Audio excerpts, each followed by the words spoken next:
Okay, I'm back again with another video.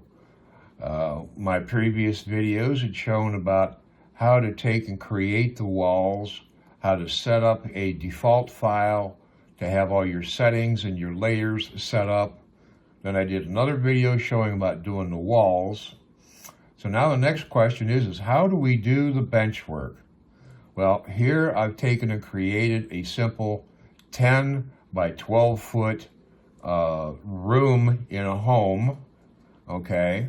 And so as you can see, I've got, my doorway that's in here, and I put this track plan. It was an old track plan from a long time ago, and I just dropped it in here because it fit, okay?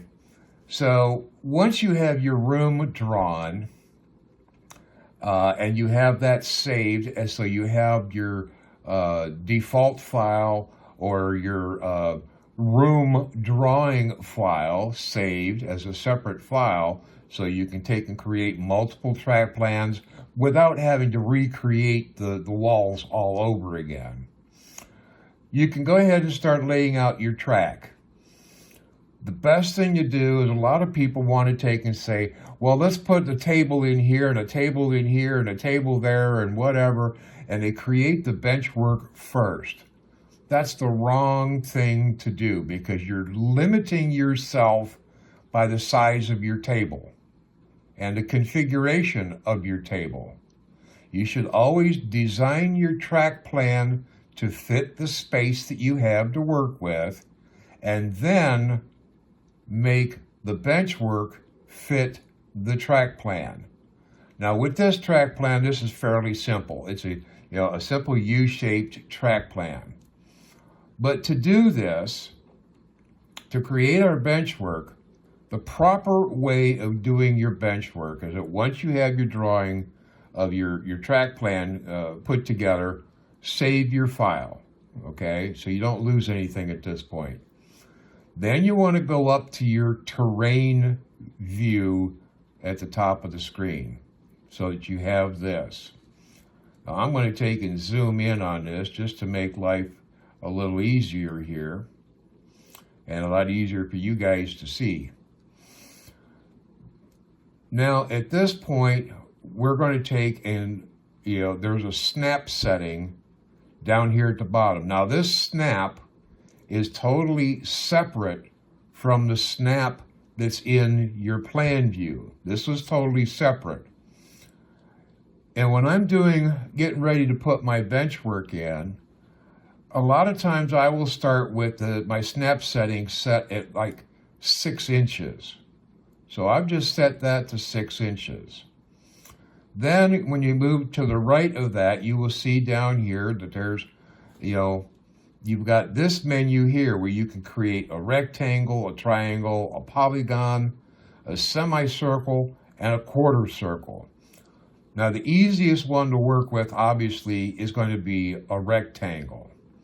Okay, so let's just do the rectangle at first. You'll notice that my mouse is turned into like this little star. Now when placing one of these objects into the drawing, you're going to be creating a series of points. Now a rectangle has 4 corners.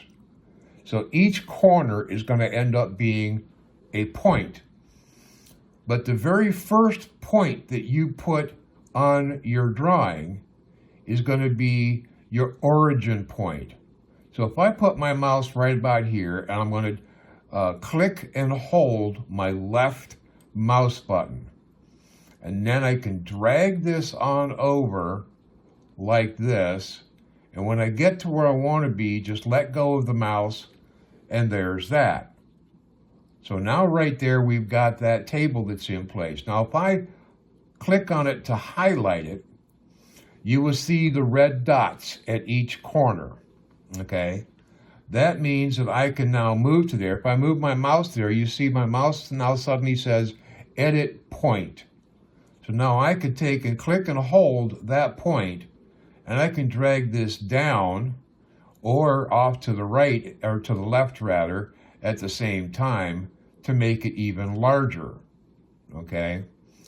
So for the purposes of this video, I could take and put a series of rectangles in here and try to create my benchwork. But that's kind of like the, the beginner way of doing it, okay? I'm going to show you a much better way, but before I do that, let's take and delete this, and let me show you what you do not want to do. Instead of using the rectangle function, let's use the polygon, okay? And I'm going to intentionally move over here to the right, and I'm going to start right there. So like I said, your first point that you put in place is your origin point. So I'm just going to click right there.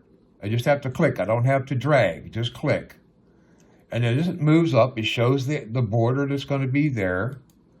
But now when I move over here, you may notice, I don't know if you can see it on the video here or not, but if you've got the program and you're working with it, you'll see this dashed line is going from the origin point to wherever my mouse is at, and it follows my mouse around.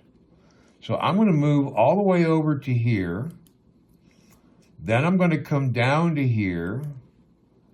Then I'm going to come over to here, come up to that point, and really that's all I need to do. So there's your benchwork for that portion of the layout. Now you might think, well, Rick, you said this is the wrong way of doing it. What's wrong with it? It looks perfectly fine. And it's true, it does. And if you go to your plan view, you can see that it looks perfectly fine here as well. But now let's go to our 3D view and see what it looks like. You're going to see this black shadow that's in here. We don't want that. That's what's bad about doing it this way. So now let me show you the right way. Let's take and delete this. Let's go back down to our polygon. And now let's go up here to this corner. And let's start our origin point up here. The reason for doing that is because now I'm going to come down to here. And now when I move over to here, there's that dashed line. This dashed line is going to remain inside the shape of this L shape of this benchwork that I'm going to create. Okay? So I'm going to click my point there, move up to here. This dashed line is still inside where my finished bench is going to be. I move all the way over to here. There's the dashed line following it from the origin point. Is still within the inside confines of what my final bench is going to be.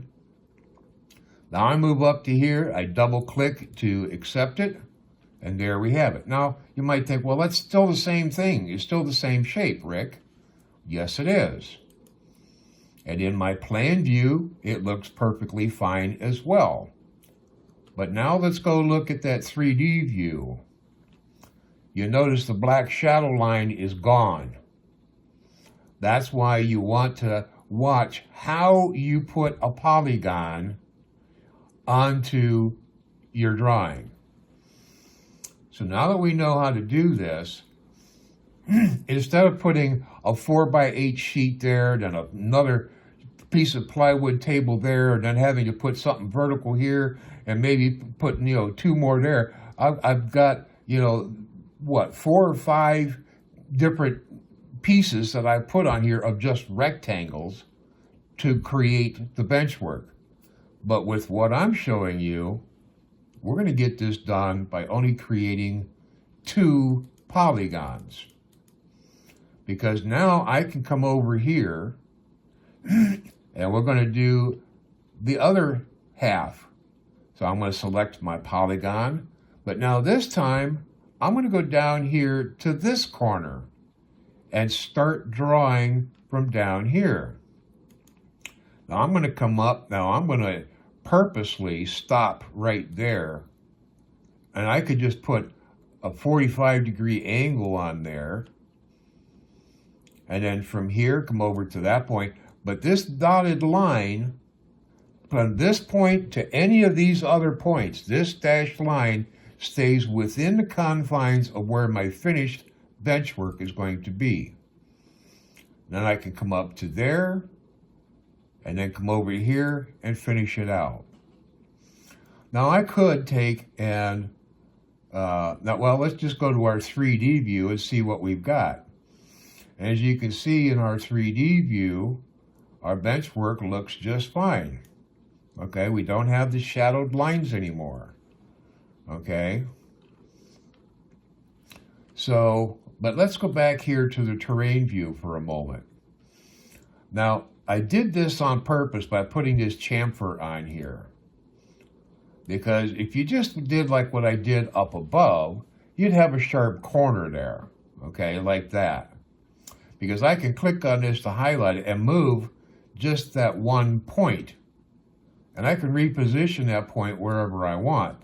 I could put it up there, put it down here, I can put it way down here if I wanted, okay.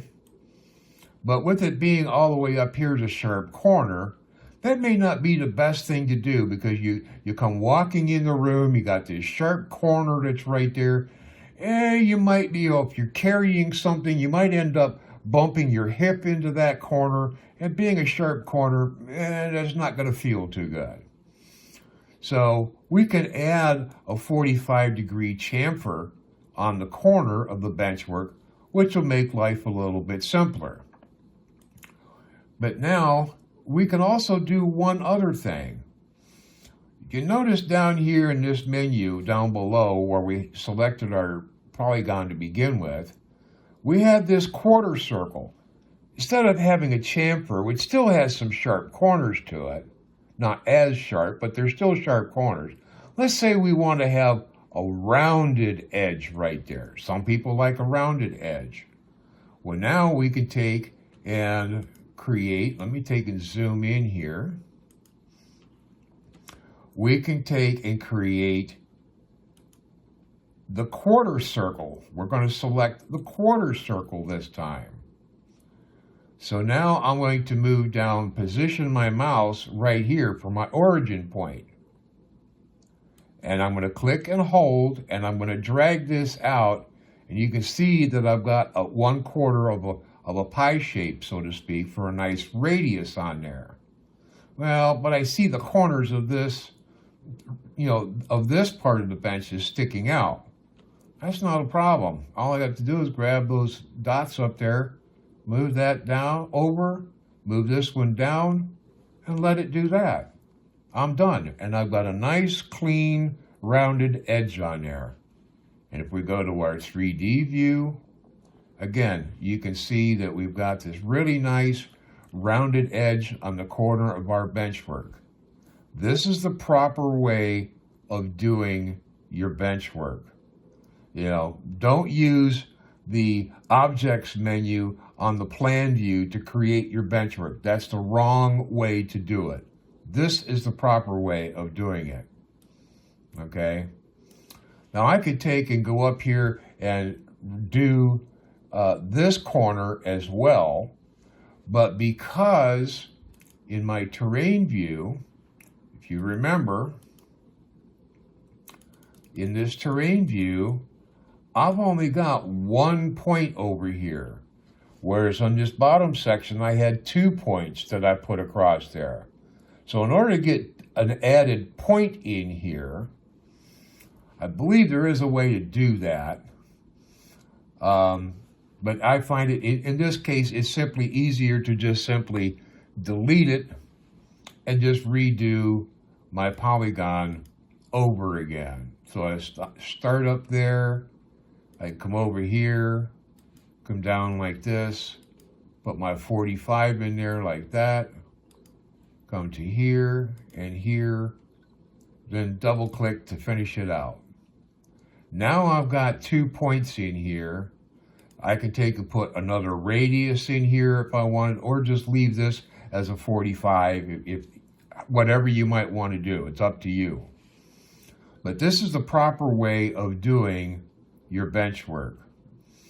Now there is one other added feature that we can do. Some people like to have on an inside corner, you like to have a benchwork that has a radius on your inside corner.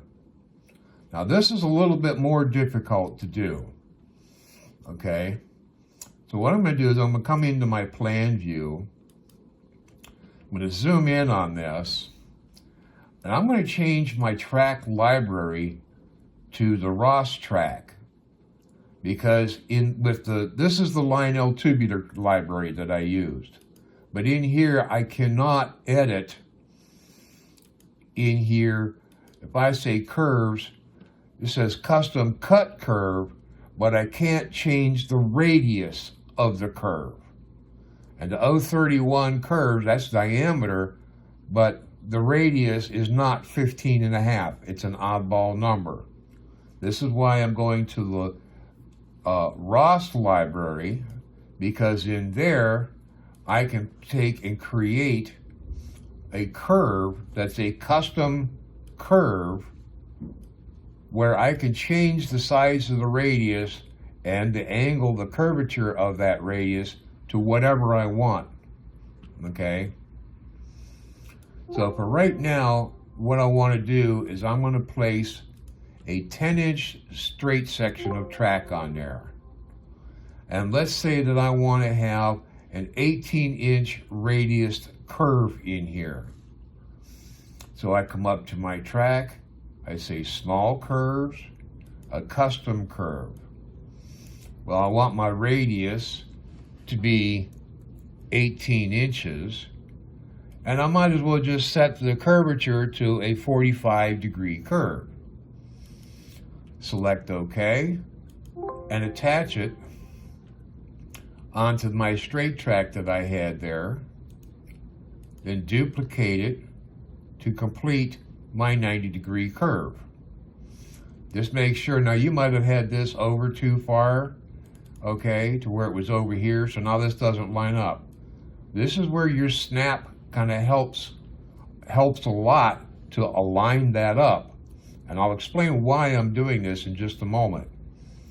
Because this curve is exactly 18-inch radius to the center line of the track. My 1-inch snap setting allows me to put this point right on this edge of the table.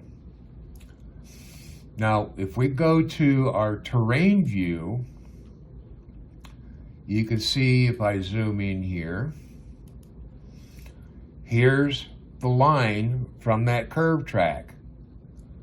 And there's my straight piece that's up here.